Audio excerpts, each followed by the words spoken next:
Vous écoutez Un pasteur vous répond, le podcast de Florent Varac, qui vous aide à mieux comprendre la Bible, une question à la fois. La question est posée. Bonjour, je te remercie pour tes podcasts, très enrichissants. Voici ma question. Si Dieu sait toutes choses, pourquoi a-t-il précipité le diable sur terre, selon Ésaïe 14, 12 à 14 ?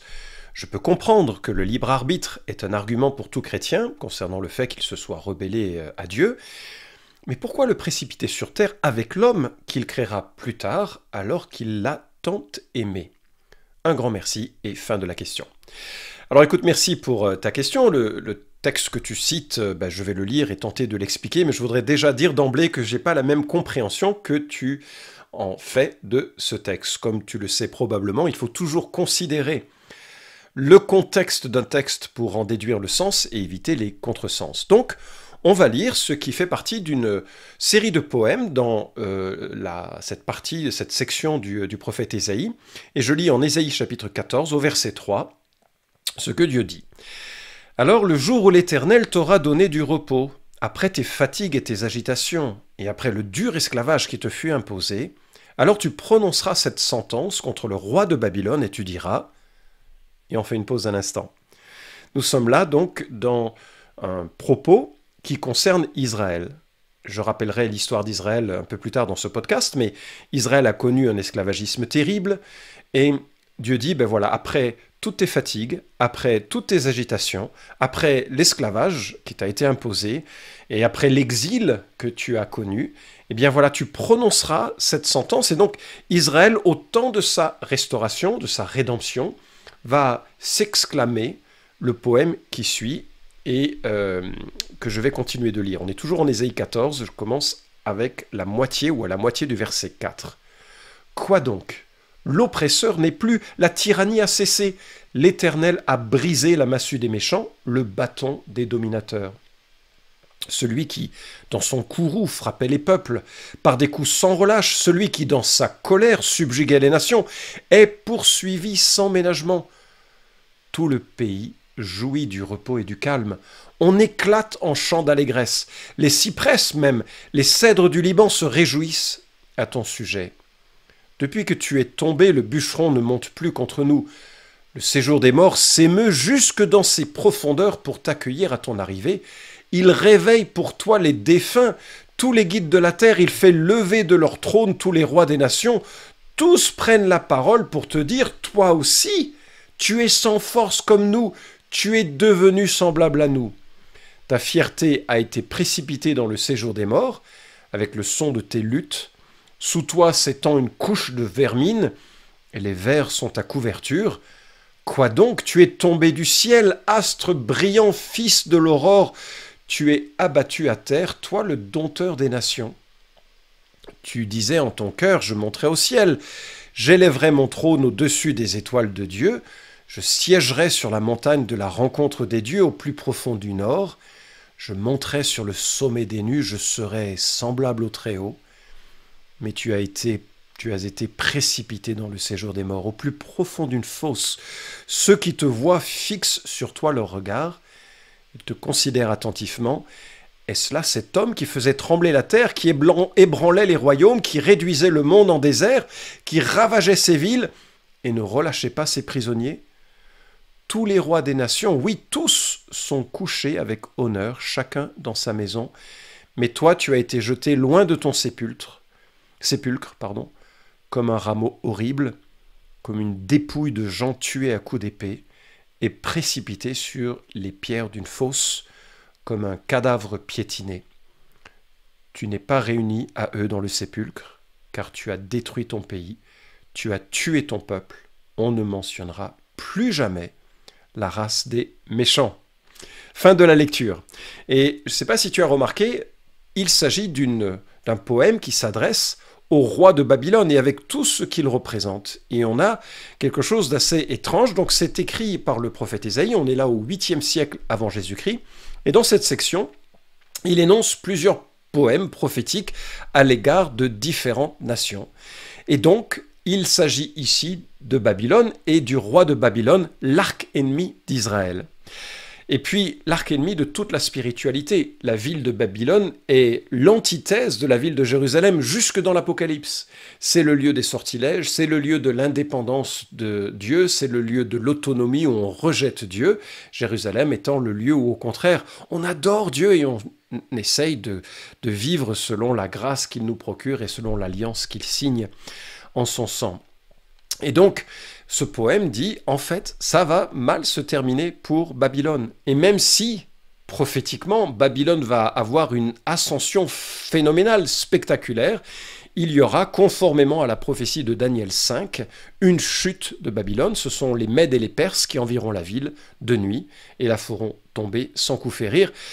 Ça va être spectaculaire. Alors, je te fais un petit cours d'histoire à la louche. Abraham, l'appel de cet homme fondateur de toute une lignée, c'est en moins 2000 avant Jésus-Christ. Après toutes les pérégrinations d'Abraham, de sa famille, on est avec Moïse en 1500 avant Jésus-Christ, l'esclavagisme en Égypte, la sortie d'Égypte donc sous Moïse, c'est l'établissement de l'Alliance, et puis une fois que le peuple est dans sa terre, avec là encore tout ce qui se passe avec juges, etc., on a un roi, Saül, ennemi de Condé, on a enfin David, on est là en moins 1000 avant Jésus-Christ. Donc Abraham, moins 2000, Moïse, moins 1500, David, moins 1000. Après son fils Salomon, c'est la division du royaume en deux parties, la partie du nord avec le royaume des 10 tribus, et puis la partie du sud avec Juda. Ces 10 tribus vont connaître des hauts et des bas. Pour le royaume du nord, ce seront plutôt des bas, et la Syrie viendra envahir et déporter le royaume du Nord en 722 avant Jésus-Christ. C'est la fin du royaume du Nord. Et puis Babylone va aussi envahir le royaume de Juda, et Juda va connaître une discipline plutôt qu'une fin de royaume, puisqu'il va être exilé pendant 70 ans à Babylone, conformément à la prophétie de Jérémie. Et il va sortir de cet emprisonnement, et il va revenir sur ces terres. Et donc on a là toute une série de prophéties qui parlent de cet exil forcé du royaume de Juda à Babylone. Alors il faut lire Daniel, il faut lire Jérémie pour le voir. Et peut-être que déjà cet arrière-plan te permet de comprendre un peu plus ce qui se passe. Nebuchadnezzar, roi de Babylone, vient prendre l'élite du royaume de Juda, l'emmener de force dans sa ville de Babylone. Ils vont s'établir, Jérémie va les encourager à s'établir durablement, parce que ça va durer 70 ans, et puis un jour, Dieu viendra les ramener. Mais, conformément à la pensée de Dieu, c'est pas parce que les choses sont prophétisées, qu'elles correspondent au plan de Dieu, que les hommes qui participent à des violences ne sont pas coupables et ne sont pas responsables de ce qu'ils font. Et Dieu annonce donc que Babylone, même s'il se prend pour le plus grand des dictateurs, Nebuchadnezzar, même s'il prend son royaume pour quasiment le royaume de Dieu sur terre, en fait, on réalise en lisant les textes qu'il ne se prenait pas pour de la piquette. Il était imbu de sa personne, et son fils, c'était encore pire. Mais ce qui est tragiquement rigolo, c'est que les dictateurs maléfiques, immoraux et violents meurent comme tout le monde. Et ces hommes, qui inspiraient la crainte de leur vivant, voilà comment ils sont accueillis. Verset 9, « Le séjour des morts s'émeut jusque dans ses profondeurs pour t'accueillir à ton arrivée. Il réveille pour toi les défunts, tous les guides de la terre. Il fait lever de leur trône tous les rois des nations. Tous prennent la parole pour dire, toi aussi, tu es sans force comme nous, tu es devenu semblable à nous. » Hitler craint, à juste titre, un homme terriblement violent, est mort comme tous les autres, et il est sans force dans le royaume des morts, en attendant le jugement. Et le verset 11 dit, « Ta fierté a été précipitée dans le séjour des morts avec le son de tes luttes. » Et oui, ce n'est pas la gloire ou la puissance humaine qui compte. Cela ne durera pas, c'est éphémère, la mort anéantit tout cela, et à la mort, le corps devient le repas des vers, et l'âme attend la résurrection, dans un état assez particulier, et la Bible nous annonce qu'il y aura une résurrection des justes et des injustes, et le livre des Actes qui nous le rappelle, les uns pour un jugement, une condamnation éternelle, et les autres pour une vie en relation avec leur Sauveur qui est éternel. Et le verset 16 montre un contraste énorme. Ceux qui te voient fixent sur toi leur regard. Ils te considèrent attentivement. Est-ce là cet homme qui faisait trembler la terre, qui ébranlait les royaumes, qui réduisait le monde en désert, qui ravageait ses villes et ne relâchait pas ses prisonniers? Dictateur terrifiant, maintenant mort et sans force. Tyran pendant sa vie, un homme misérable pour l'éternité. C'est le cas du fils, probablement, du fils de Nebuchadnezzar. Nebuchadnezzar, on a le sentiment qu'il expérimente une conversion. C'est pas aussi explicite que ça, mais il y a quelque chose qui peut nous donner l'espoir que vraiment il s'est repenti dans la confiance en un Dieu sauveur. Le livre de Daniel pourrait nous conduire à cette conclusion. Et on a le verset qui t'a interpellé à partir du verset 12. « Quoi donc?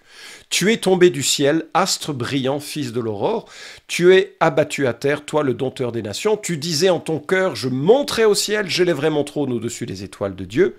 Je siégerai sur la montagne de la rencontre des dieux, au plus profond du nord.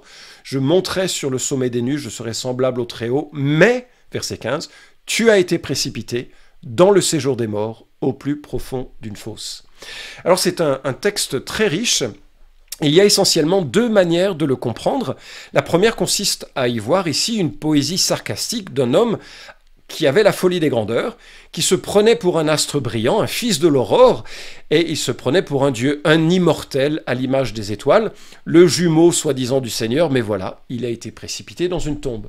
Et donc on aurait dans ce poème un sarcasme, un peu comme aujourd'hui les grands tyrans s'estiment comme des dieux. D'ailleurs ça a été le cas des Césars, des Romains qui étaient adorés. Il y avait des autels à leur divinité, et ils s'estimaient être des dieux. Il suffit de regarder au Corée du Nord et voir la manière dont cet homme souhaite se faire adorer et exige qu'il soit adoré ou que ses ancêtres soient adorés pour réaliser que l'on est dans ce genre de profil pathologique et que le prophète vient se moquer de cette réalité. C'est une prophétie, c'est futur, puisque là, Ésaïe est au 8e siècle, il parle d'événements qui vont avoir lieu 2 siècles plus tard. La seconde, et c'est celle qui a ma faveur en réalité, parce qu'on trouve quelque chose d'assez similaire dans un autre texte, la seconde lèverait le voile sur la puissance démoniaque qui animait ou animera le roi de Babylone. Et c'est vrai qu'il est difficile de ne pas voir dans ces personnages comme Hitler, Staline, le dictateur de la Corée du Nord, une forme de possession satanique. Les gens qui sont tellement imbus de leur personne, qui sont tellement violents dans leur comportement, qu'ils sont tellement à instaurer un culte à leur nom, que ça nous rappelle la trajectoire et l'intention du diable. Et cette lecture donnerait une sorte d'aperçu de ce qui se passe dans le cœur de cet homme, roi de Babylone, mais possédé par un être diabolique. Et là, on aurait ce rappel que, certes, il a été, au départ, comme toute la création, un ange bon, un ange bienveillant, mais il a choisi de se rebeller, de vouloir, de tenter de prendre la place de Dieu. Pourquoi? Comment? Peut-être on le saura au ciel. Aujourd'hui, c'est une information qui nous est cachée. Et comment est-ce que dans un monde parfait, le mal a pu être conçu? C'est un mystère qui aujourd'hui est opaque. Nous ne savons pas l'expliquer. Le mal a surgi d'abord au sein d'une communauté angélique, d'abord dans un être qui est peut-être pointé du doigt lorsqu'il est question de cet astre brillant, fils de l'aurore, et qui, à cause de son péché, a été précipité à terre. Ça veut dire quoi qu'il a été précipité à terre? Mais c'est pas qu'il a été placé sur la terre comme une punition, parce que je crois que lorsque Dieu a créé l'univers, les anges étaient présents, puisqu'on les voit applaudir la création. C'est Job qui nous le rappelle. Et donc il y a beaucoup plus de fluidité dans les rapports entre le trône de Dieu, les anges déchus, les espaces sur terre. Mais simplement, nous avons là quelque chose qui nous montre ce qui s'est passé, c'est que cet être-là, il a été précipité dans un jugement. C'est pas qu'il a été précipité sur terre, il a été vaincu. Et ça, c'est aussi une des dimensions à prendre en considération, dimension prophétique dans ce texte. Luc 10, 18, Jésus reprend cette expression que nous avons en Ésaïe 14, verset 15, pour l'appliquer aux 70 disciples que Jésus envoie avec l'autorité de chasser des démons. Là encore, tu sais que ma conviction, c'est que chasser des démons est une autorité très particulière et unique que Dieu a conférée aux 12, et il l'a conférée aux 70 disciples, mais il ne l'a pas conféré à toute l'Église. L'Église a un rôle de conseil et de prière pour la délivrance, mais très différent de l'expulsion très définitive que nous voyons réalisée par les apôtres. Bref, cette même expression donc de Ésaïe chapitre 14 verset 15 est reprise dans la bouche de Jésus pour expliquer aux 70 disciples ce qu'ils avaient vu, le diable complètement défait.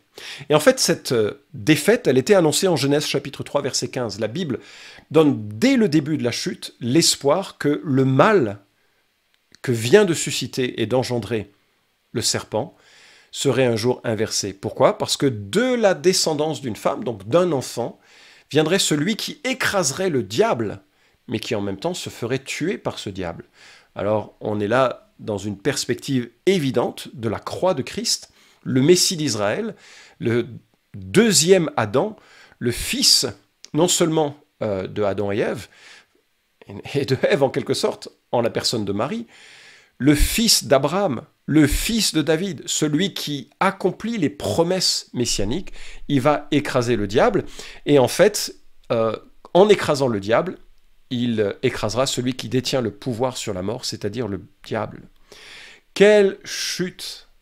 Être l'un des plus grands astres, des plus grands anges que Dieu a créés, et devenir celui qui sera vaincu par Jésus-Christ. Et c'est à la fois le cas de cet ange déchu, le diable, et à la fois le cas du roi de Babylone qu'il possède.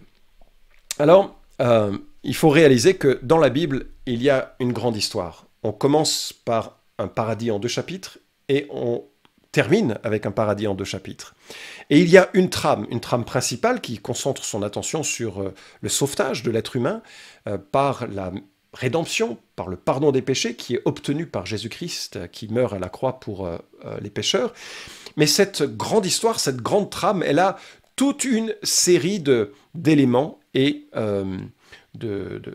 d'aventures, et qui inclut notamment toutes les forces spirituelles qui aujourd'hui combattent pour aveugler et pour empêcher cette humanité déchue de recevoir le privilège que seuls les êtres humains peuvent recevoir, à savoir le pardon des péchés. Ce n'est pas à des anges que Jésus vient porter secours, nous dit Hébreu, mais c'est qu'à des êtres humains, parce qu'il s'incarne en être humain, et à la croix, il va porter le péché des êtres humains, en sorte qu'il peut donner aux êtres humains l'espoir d'un pardon et d'une rédemption. Et dans cette trame, donc, il y a une dimension spirituelle, il y a une dimension où, et peut-être Apocalypse 12 en est l'exemple le plus magnifique, de ce combat gigantesque, mais ce combat où ce n'est pas la force armée qui va renverser le diable et ses démons, mais au contraire, c'est par la faiblesse de la croix qui démontre la puissance extraordinaire de Dieu, puisque à la croix, le diable sera vaincu, le péché sera condamné, et l'homme peut donc être totalement renouvelé dans une vie nouvelle et une communion nouvelle avec Dieu, puisque sa culpabilité a été payée, la dette du péché a été payée, mais aussi celui qui l'a induite par l'influence qu'il a eue sur Adam et Ève, a été entièrement et intégralement vaincu. Cette histoire du Christ vainqueur, elle nous est redite très souvent dans certaines sections de l'Écriture. Je pense entre autres à Romains 14, 11, qui nous dit « Car il est écrit, je suis vivant, dit le Seigneur, tout genou fléchira devant moi, toute langue donnera gloire à Dieu. » Jésus va un jour renverser et appliquer ce qu'il a gagné à la croix, en sorte que son royaume ne connaîtra aucune opposition ni violence à l'encontre de sa loi et de sa personne. Son royaume sera composé de tous ceux et de toutes celles qui l'aura racheté, qui auront de tout leur cœur placé leur confiance dans l'agneau de Dieu qui a pris leur péché, et qui aussi, en cela, veulent vivre selon lui, pour lui, et dans cette communion, dans cette relation et dans cette adoration qui est si bienfaisante. Parce que on est créé pour adorer, et on rentrera dans l'adoration qui existe déjà au sein de la Trinité, dans ce nouvel univers qui vient.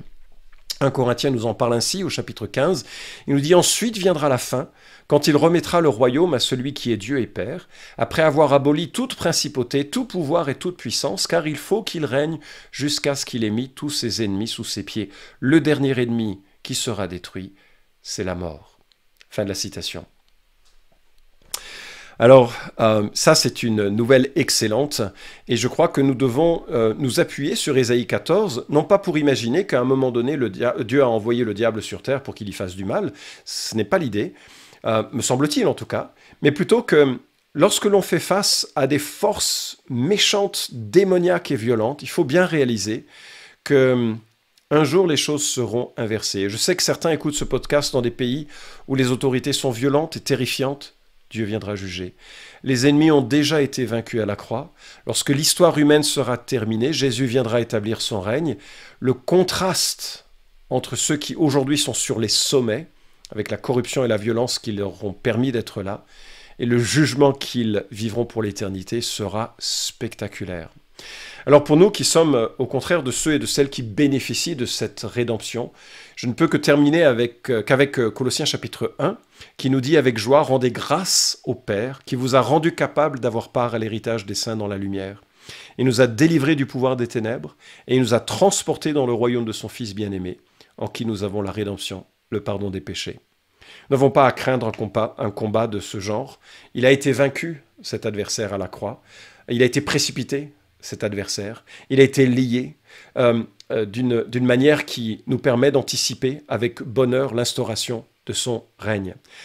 Avec joie, rendez grâce au Père qui vous a rendu capable d'avoir part à l'héritage des saints dans la lumière. Certes, le diable continue son œuvre, il faut attendre que le règne s'instaure avec le retour de Christ, mais nous ne faisons pas partie de ce même royaume. Nous ne sommes pas sur terre avec un combat où parfois Dieu gagne et parfois le diable gagne. Non, le diable a été vaincu et la victoire, l'application de cette victoire viendra lorsque Christ imposera son règne. Mais nous pouvons être sereins et réaliser que nous avons été délivrés des ténèbres. Alors j'espère avoir répondu à ta question. Le diable n'a pas été précipité sur terre. Je crois que l'expression, au contraire, évoque plutôt sa défaite absolue, à l'image de la défaite du roi de Babylone qui connaît la mort. Cet épisode vous a édifié ? Alors merci de le liker ou de le partager pour que d'autres puissent en profiter. Pensez aussi à vous abonner à la chaîne d'Un Pasteur vous répond pour ne manquer aucun des prochains épisodes. Enfin, si vous avez une question à poser à Florent Varac, écrivez-lui directement sur contact@toutpoursagloire.com.